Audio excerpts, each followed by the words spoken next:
Hey guys, so this is going to be a talk about creating and developing original IP for a project called Huxley that I've been working on for almost a decade. My name is Ben Mauro. I've been working in the game and film industry for 15 plus years, and this is Nicholas Gecko, one of the senior concept artists on the project, working with me for a couple of years. Steve Chinswan Wang unfortunately had a family emergency and couldn't be here, but he's been a huge part of the project as well. So maybe the first thing that would be good is just like understanding what is an intellectual property. We all love these big franchises, you know, Call of Duty, Halo, Alien, like all these things that we love growing up. And I would define it as something that it's not like fiction, it's not like a one-off movie, it's not like a life story of someone. You know, that can be a great piece of entertainment or a film or something, but intellectual property to me is like a big franchise that can be kind of have products in multiple classes like games, toys, comics, like all these things, and you can keep expanding it for years and years and years. It can live on long after you're dead, you know, like Star Wars and all these things. Like George isn't super involved, but the machine keeps turning, and it's this giant, exciting universe.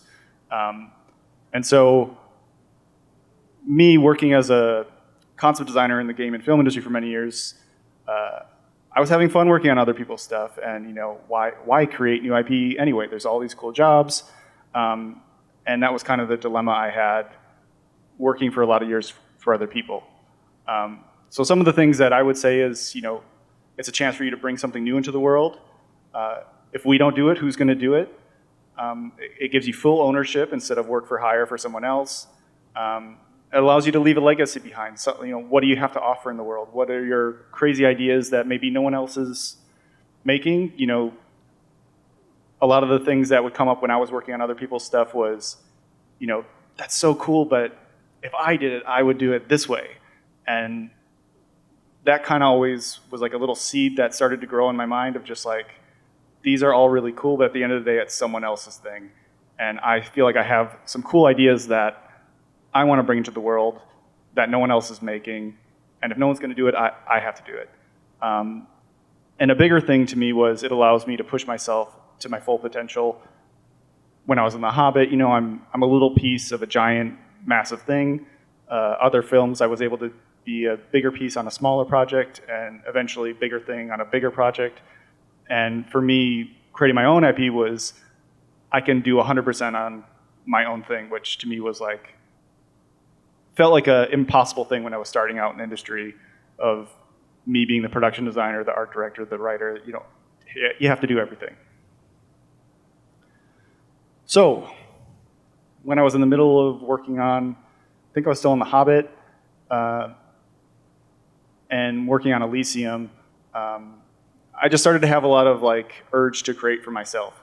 And a lot of the production techniques of working in Hollywood was, you know, more detail, which at the time was ZBrush and photo bashing, and it's fine, but to me that meant I didn't quite feel like I was being an artist. I wasn't really creating every single thing in the drawing, and that to me was leaving me unfulfilled. And Huxley to me was a way that I could control and go back to my roots where I was just drawing everything on paper.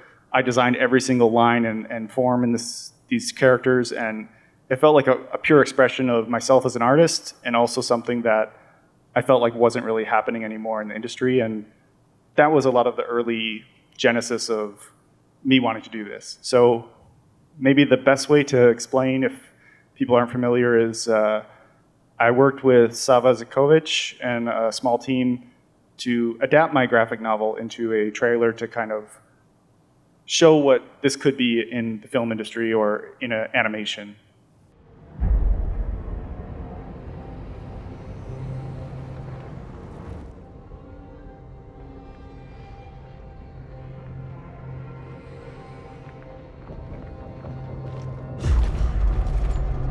What do you think it is? It's glorious.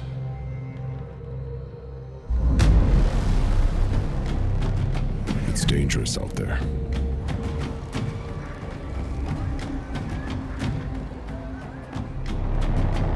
The city provides protection, and some sort of order to this chaos.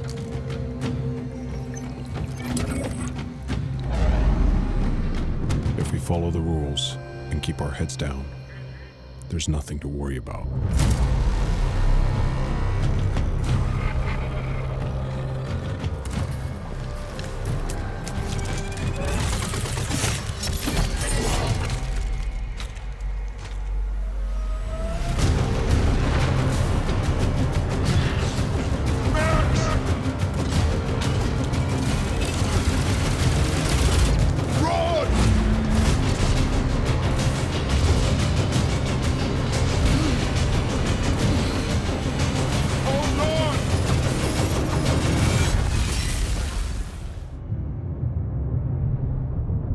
Find me when you wake up, Huxley.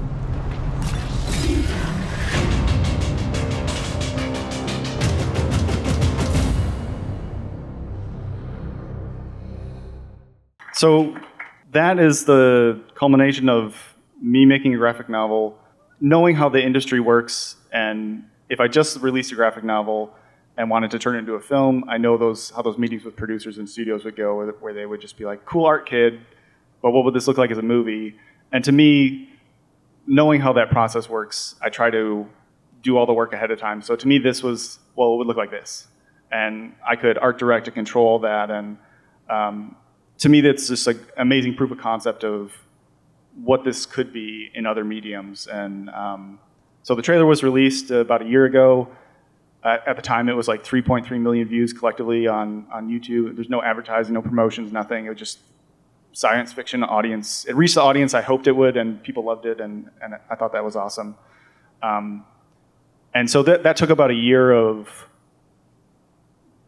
kind of work adapting my own work, and I'll get into that in a second. But so if you're creating your own project or whatever you want to do, it'd be helpful to start thinking about creating your core product. What is that thing that's going to be the core thing for your IP? A lot of people would make a lot of pitches and try to get something sold, but the problem with that thinking is I have friends who've pitched and sold 30 projects and none of them have come out in 20 years or whatever, right?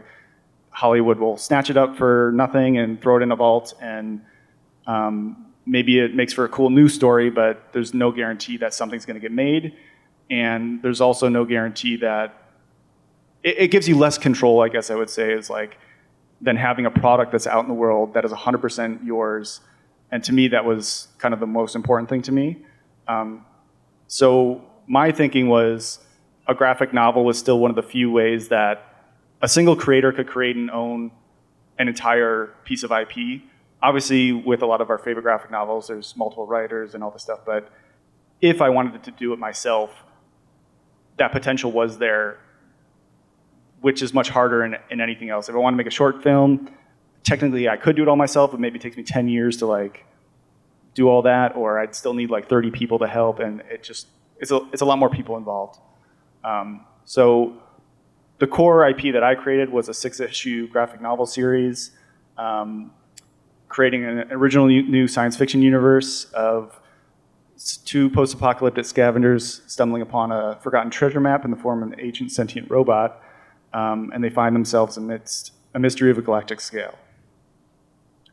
And I drew everything myself, I illustrated everything myself, I wrote it. I think this was like 2003 or 5, where I drew the original drawing of this character, and something about it just something more needed to be told. I don't know if you've done that as an artist, where you just draw something, you're like, there's something really cool about this.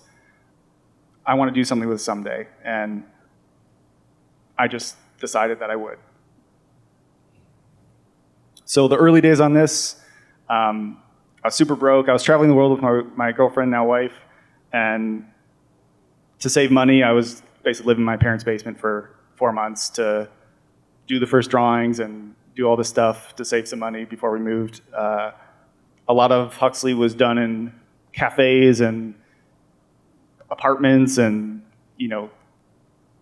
crappy hostels and stuff, airport cafes, while I was traveling for 3 years. And everything started as, pencil drawings, just totally old school. I wanted to make sure every single design was right from my brain on paper, and I drew every form. And I'm just a huge fan of like Otomo and Miyazaki and all these classic illustrators and manga artists. So like to me, I wanted to kind of follow in their footsteps, and that's how they did it, and I wanted to do the same. And so just illustrating all those drawings as detailed and handmade as possible, no photo bashing, no anything like that, you know. And again, at the time I was working on all these big movies and stuff, and my job was basically going on Google and searching for military photos and like photo mashing some robot parts or something, or designing and just, it's fine, but that wasn't giving me the satisfaction as an artist that I wanted, but it was fine for a job, right? And so after that, I was getting close to finishing the book. I was working on Halo and stuff to keep the lights on at that time, and kind of doing both of these things at the same time. And it was about a year out, and I met Subasinghe, and he was super interested in doing original IP and stuff.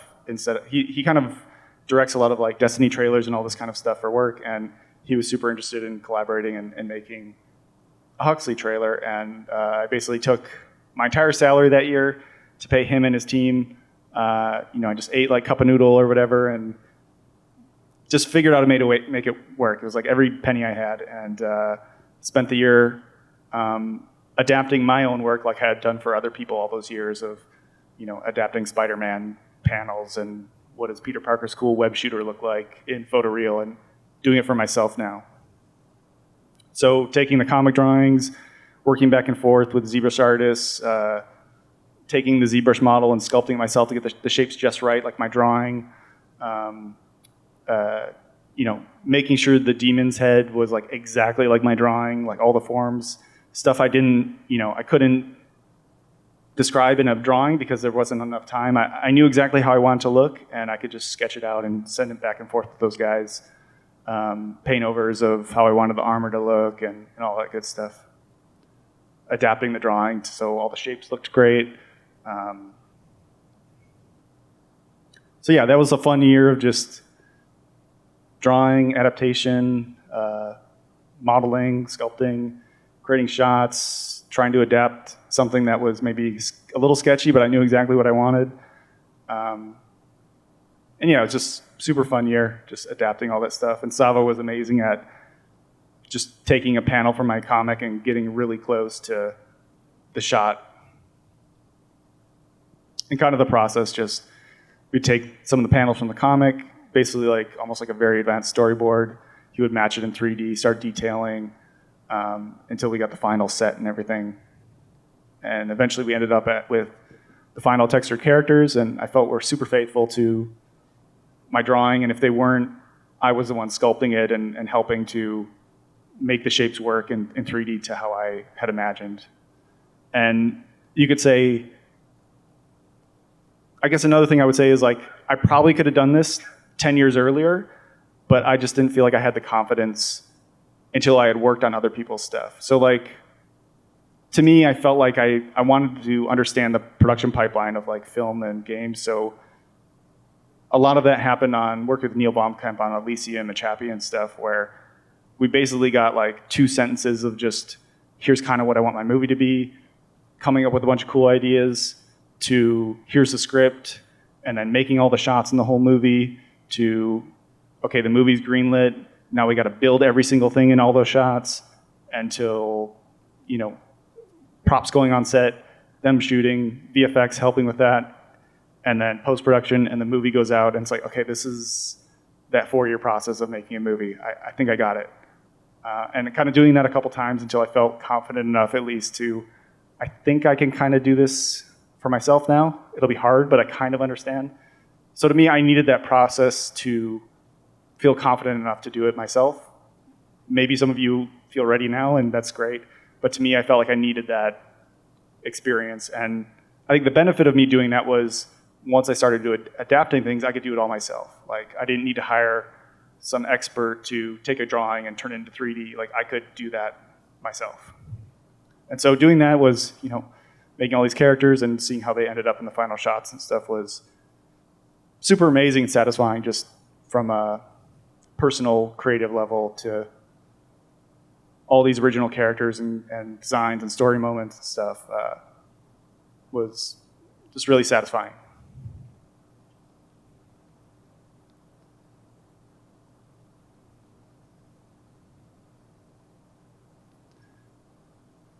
And so getting into some of the hard stuff was, I'm just some guy that loves to make art, a single creator.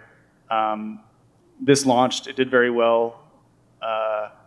And now I basically find myself running a small studio and just dealing with that in real time with no experience was rough. But just kind of with everything else in my life, like learning how to draw, you just got to do it and learn and grow and adapt and keep doing it and get better. And I kind of just went for it, right?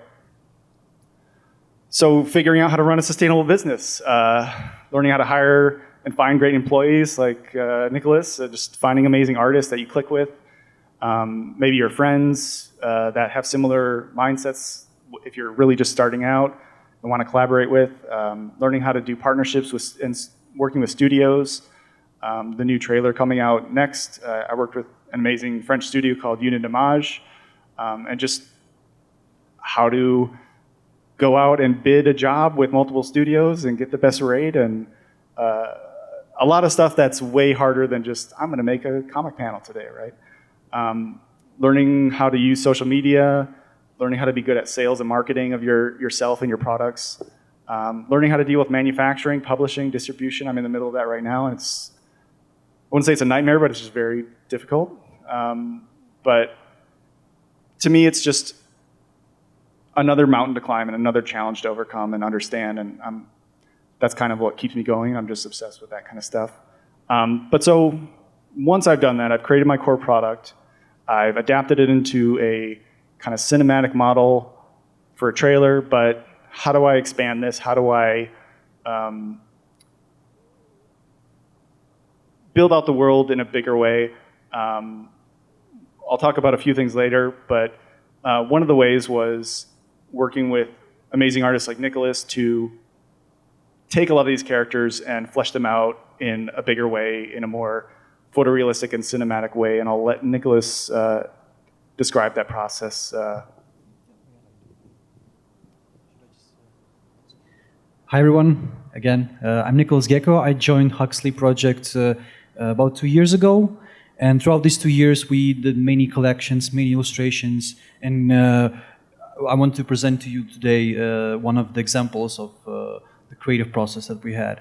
So in April, earlier this year, we had the task to create 220 illustrations to expand the Huxley world, but preferably under 3 months period.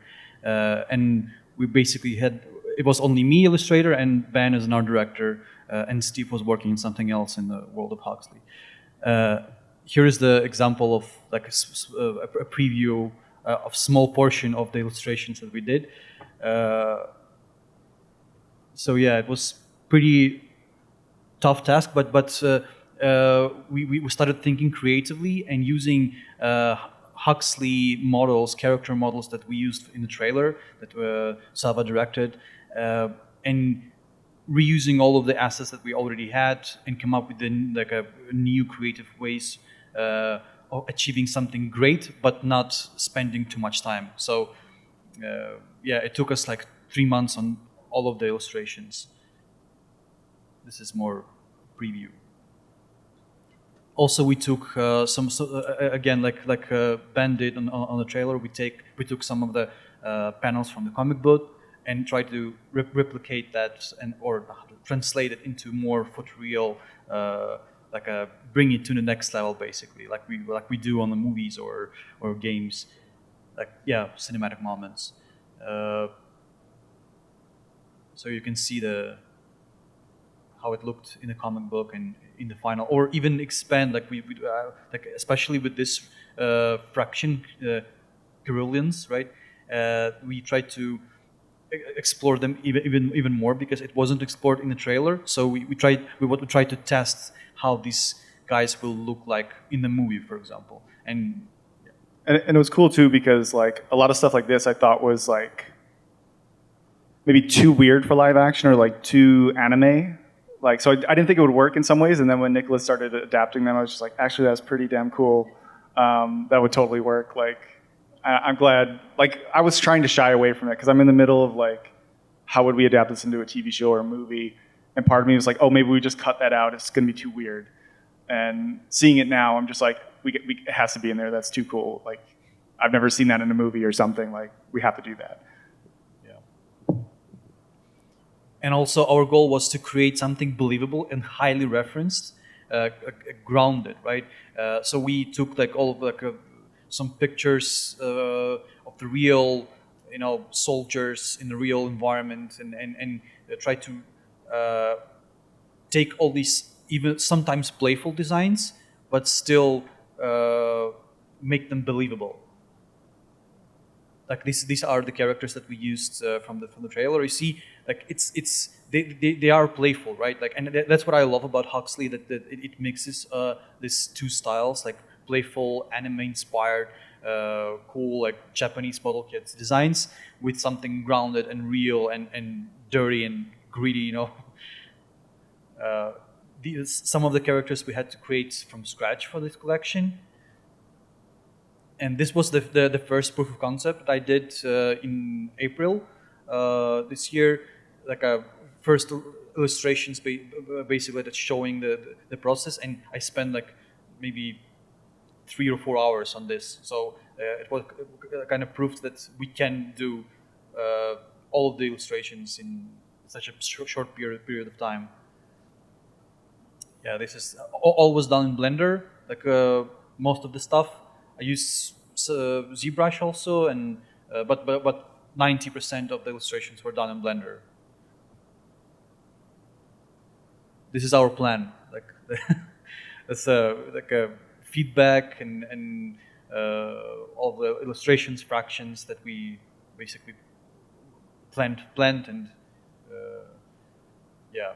went through this for 3 months. So here's some of the videos showing the Blender scenes and the final results. As you can see, like it's like already in Blender, it looks already close to final, and I just need to do final touches in Photoshop, but it doesn't take like more than an hour or something. And yeah, you can see like everything that's outside of the frame is super bad. Yeah. Meg scan assets, and yeah, there was scenes. There was just 3 characters and the background. You see, and it is already enough to make an illustration. And I work on many illustrations, like Elder Scrolls illustrations, Gwent illustrations for Witcher, and like I know that it sometimes takes like 5 or at least 5 days to come up with something awesome, right?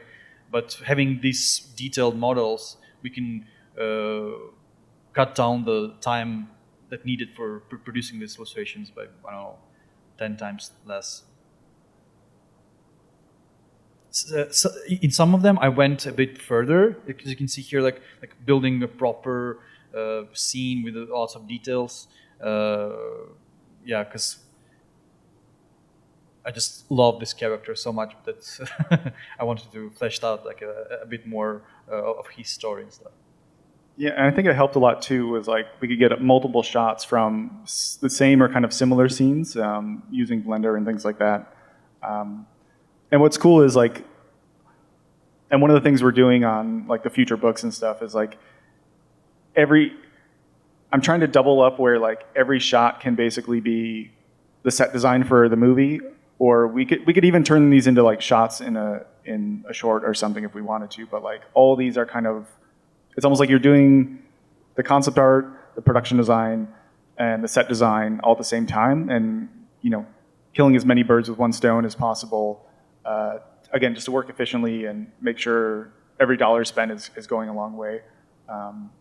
Just now working as like a business owner, it's just a very efficient way of working. this is funny. The guy on the bench, just like sitting there Sad chilling. Keanu with the guy. Yeah. But it's cool in final composition, right? But outside of frame, it looks super funny.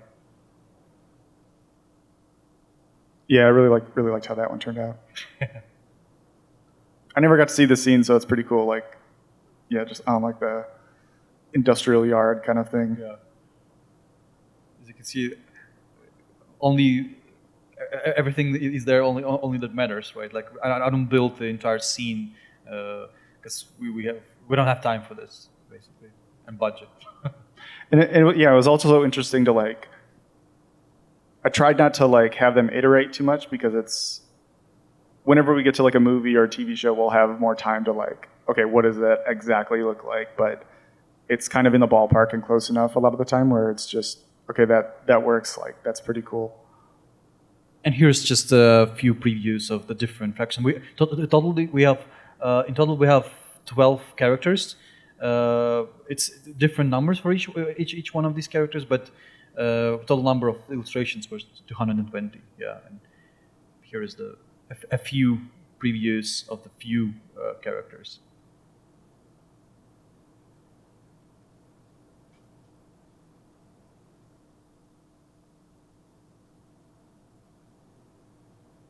Yeah, as you can see, we wanted to like, because I love more darker, grittier stuff. So I wanted to like really push this serious and gritty atmosphere in these illustrations.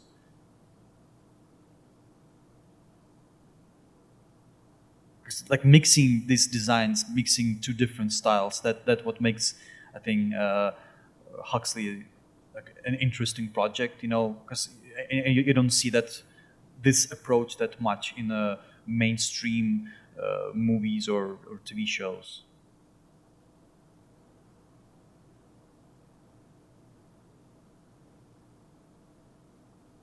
Yeah, that's our creative process was for this particular project, and we are preparing a lot more stuff next year. I don't know if Ben wants that, but yeah. Yeah. So the oracles maybe are a little preview of what's to come. The next book is called The Oracle, and it's kind of in two parts. And these guys are one of the central like new characters in the book, and getting close to launching that with a new trailer that I worked on with Unit Image, and yeah, it's gonna be super cool. So you've made your graphic novel or whatever your core product is. You've expanded it.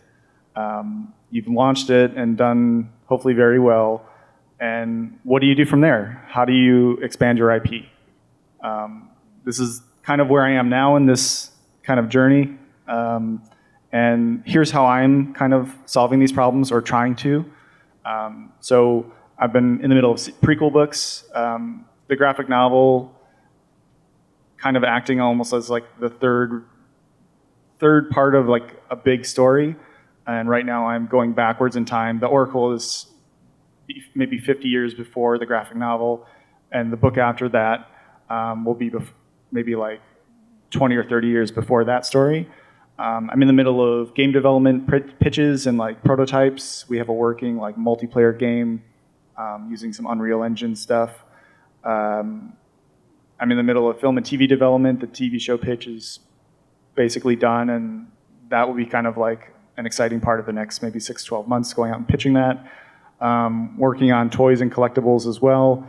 That stuff takes a long time. We're doing like one-off stuff right now, but just kind of figuring out that process, and also just publishing, traditional publishing, because everything right now has been digital, and I'll work with like a new composer or something like, oh, this looks awesome. Where do I buy the book on Amazon? And like, I can send you a PDF. It doesn't feel real yet. I kind of did things a little unconventional, and kind of going backwards a little bit, where it's like, okay, I got to make this a real thing that my parents and friends can buy finally, and getting all those earlier kind of pieces that I skipped, so it feels like a real IP. So you're in the middle of finishing your IP. Some things that maybe when I was younger I wouldn't have thought about and are important, but kind of boring stuff. but it's just very important. So like, how do you protect your IP? For me, I really didn't post much about Huxley when I was working on it. I really didn't even like post or say anything almost for many years because I didn't want social media to influence what I was creating. So say I posted the first like 5 pages of Huxley, and the page with like this minor character got the most likes. Most of us would probably be like, wow, people really like this character. I should change the entire story about this side character that wasn't really important, but now he's going to be the main character. I didn't want to be influenced by that. I wanted to tell the story I wanted to tell that meant something to me without any outside influence like that, because I feel like if we listen to social media, we'll just kind of turn into like drawing Spider-Man or something, and then the world will never see that beautiful, amazing, original idea you have in your head because you were chasing the attention. And so to me, I thought that was really important. It's kind of a very delayed gratification approach where it's just like, I don't care about the attention. I don't care about likes.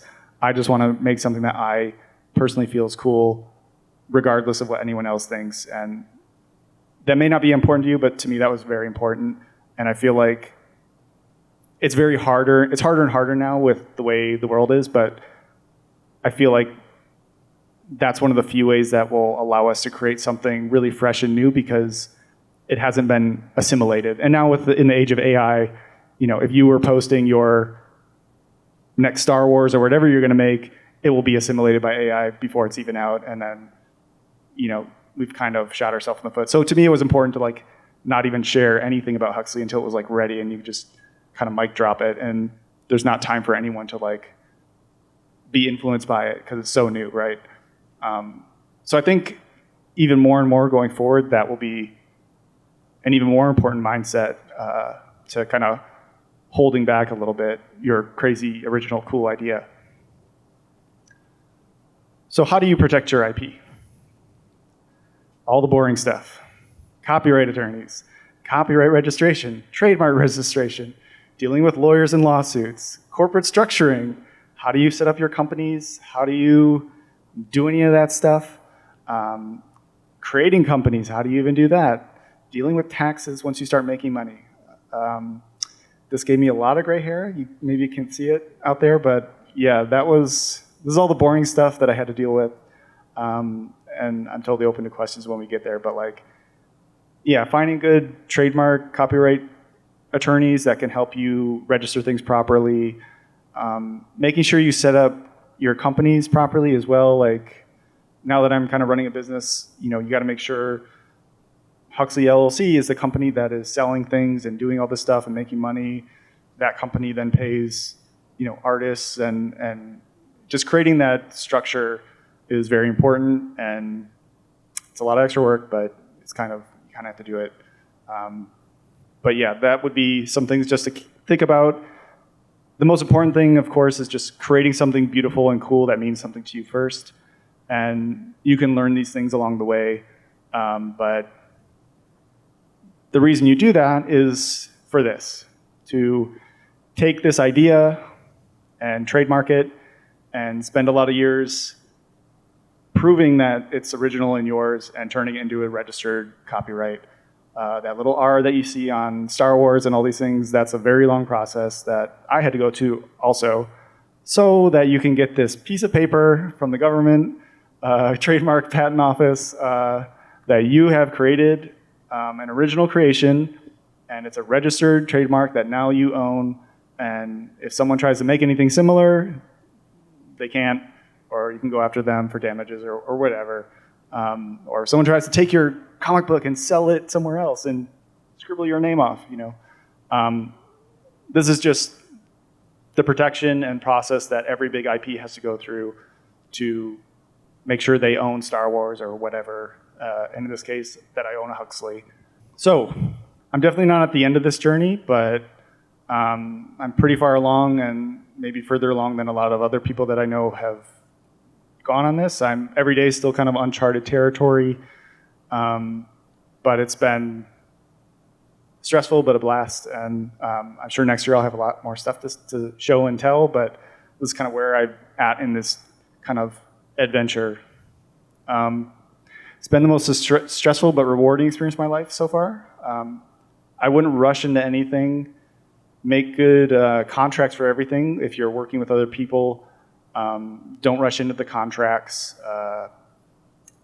A lot of early mistakes I made where I just rushed into things too much and people didn't honor their word or the contract and it got messy. And in doing with contracts, I think learn to spot liars and scammers because there's a lot of them, unfortunately. Never pay up front for unproven teams. That was another huge mistake. Find people and teams that you click with. Like a lot of the times, like with Sava and stuff, that just happens so organically. Like he was so excited about doing this thing. I really needed this thing to do, and things kind of lined up perfectly, and we just kind of went for it.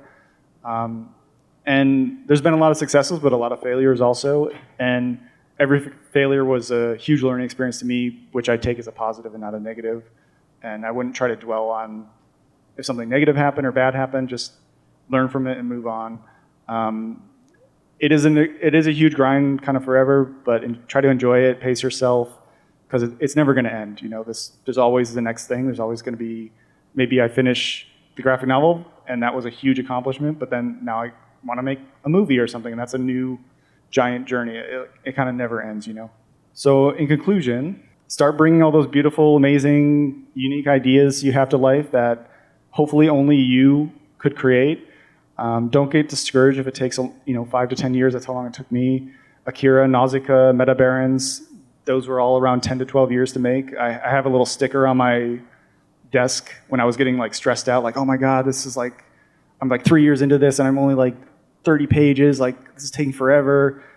You know, we all want the reward without doing the work, and it was calming to me to have this like sticker of just like Akira took 10 years, Nausicaa took 12, you know, whatever. And like, okay, I'm like kind of on track. Just calm down, Ben. Like, just keep going. Pick an idea that couldn't exist without you and bring that to life. Or, you know, when we watch movies every year, a lot of what made me start was, man, someone should make a movie like this, or someone should make an IP like this. Why isn't anyone doing that? It's like, well, they're never going to do that. I have to do that. Like, find that thing that couldn't exist without you, hopefully, and do that, because everyone is completely unique. We all have our unique upbringing and experiences, and that's something really cool, and that could only be made with you. And as we get into the more AI-driven world, like, AI is just remixing everything that exists, but it can't remix something that has happened to you personally. And I feel like those are the ideas that are going to stand out as AI and all this stuff starts spitting out just generic variants of every idea that's already existed. So I feel like this is also a way to future-proof ourselves of just, I have this unique thing I'm working on that only I could make. And I think that's going to, again, these things are going to be more important as we go forward as well. So enjoy the process. Find balance in your life and work, because it will take a long time. It helped me to break things down into manageable pieces, taking it one day at a time. You can get really overwhelmed with like, oh my God, this is going to take me like 8 years to make this. But if you break it down, it's like, okay, I need to do 10 pages a month or whatever it is, and that means I have to do this every week or this every day. And as long as I get that thing done every day, I'm still on track, and it kind of helps just focusing on like one little piece at a time. Build each little brick, and eventually you'll make a wall, and eventually you'll make a house, and eventually you make a town and a city, and you get the idea. So yeah, and don't forget to have fun.